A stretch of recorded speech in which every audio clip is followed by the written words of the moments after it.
के पॉइंटों में संख्या उनकी, तो भी बहुत फ़र्क होगा प्रतिशत में पॉइंट। ओके, फिर है गलत, तो वोट बैंक की वैसी राजनीति है, एक मिनट, संक्षेप में वोट बैंक की राजनीति खुद में अपनी गलत चीज़ नहीं है। गलत तो वो वोट बैंक की वैसी राजनीति है जो अन्याय को जन्म देती है। महज ये तथ्य कि धर्मनिरपेक्ष दल वोट बैंक का इस्तेमाल करते हैं कष्टकारक नहीं है। भारत में हर समुदाय के संदर्भ में सभी दल ऐसा करते हैं। असंभव परियोजना है।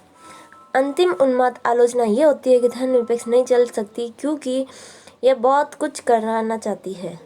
यह ऐसी समस्या का हल ढूंढना चाहती है जिसका समाधान है ही नहीं। ये समस्या क्या है? यही कि गहरे धार्मिक मतभेद वाले लोग कभी भी शांति के साथ एक साथ नहीं रह सकते। हमारे अनुभव बताते हैं कि ये दावा गलत है। भारतीय सभ्यता का इतिहास दिखाता है कि इस तरह साथ साथ रहना बिल्कुल संभव है, बिल्कुल संभव है। अन्यत्र भी ऐसा हुआ है।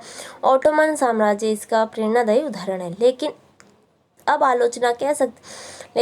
आलोचक कह सकते हैं कि सह-अस्तित्व वस्तुतः असमानता की स्थिति में ही संभव था।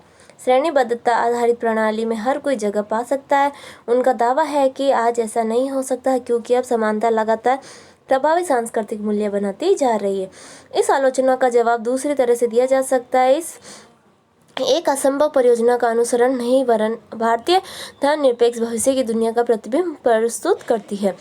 भारत में महान प्रयोग किया जा रहा है जिसमें समूची दुनिया बहुत पैनी निगाहों से बड़े चाव से देख रही है। ऐसा कहना ठीक भी है। अतीत में उपनिवेश रहे देशों में लोग अब पश्चिम के मुल्कों में अप्रवास कर रहे हैं। भारत भी तो उपनिवेश बना था ईस्ट इंडियन कंपनी का, ठीक है। वैश्वीकरण में तेजी आने के कारण पूरे विश्व में लोगों की गतिशीलता अभूतपूर्व ढंग से बढ़ी है। यूरोप और अमेरिका तथा मध्य पूर्व के कुछ हिस्से अब धर्म और संस्कृति की विविधता के लिहाज में बाहर जैसे दिखने लगे हैं। पहले क्या हुआ था, जब ये उपनिवेश बसाया था, मेन तो प्रॉब्लम भारत में तभी आई थी क्योंकि भारत पहले था सोने की चिड़िया। इस वजह से बाहरी लोग आकर्षित होते थे कि भारत के पास बहुत धन है, तो उन्होंने आके ईस्ट इंडियन कंपनी की स्थापना कर दी 16वीं शताब्दी में, 1600 में।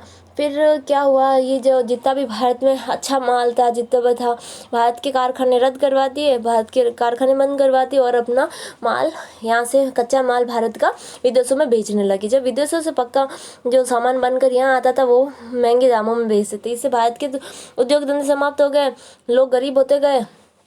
फिर ये उपनिवेश जब इनका विरोध हुआ 1857 की क्रांति से स्टार्ट हुआ था, तो ये उस वक्त तो ये भी था कि इन्होंने अपने धर्म तक का प्रचार करना शुरू कर दिया कि ये भारतीयों को ईसाई बनाना, लालच के तौर पर ईसाई बनाना शुरू कर दिया। जोर जबरदस्ती करके भी उनको ईसाई बनाया जा रहा था।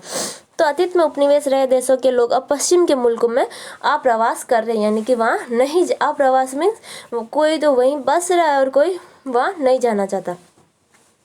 वैश्वीकरण में तेजी आने के साथ पूरे विश्व में लोगों की गतिशीलता अभूतपूर्व ढंग से बढ़ी है और धर्म और संस्कृति विविधता के लिहाज से भारत जैसा दिखने